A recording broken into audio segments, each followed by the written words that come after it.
Welcome back everyone to another Finance for Beginners tutorial.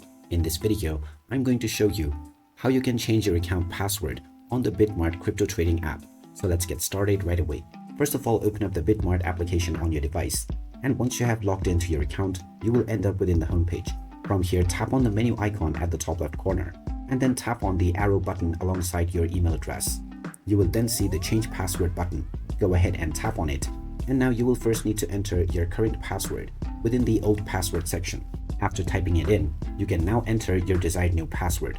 Now you will need to type in this password once again for confirmation. So type it in once again and tap on submit. You will then be asked to enter the verification code that will be sent to your email. Tap on the send button, and now you can check your inbox to receive your verification code.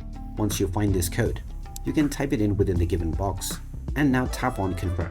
You will now be told that your password has successfully been changed. Tap on the given button and you will need to sign in once again using your new password. So there you have it. That is how easy it is to change your account password on the BitMart app. If you find this video helpful, don't forget to hit that like button and subscribe to our channel for more useful tips and tutorials.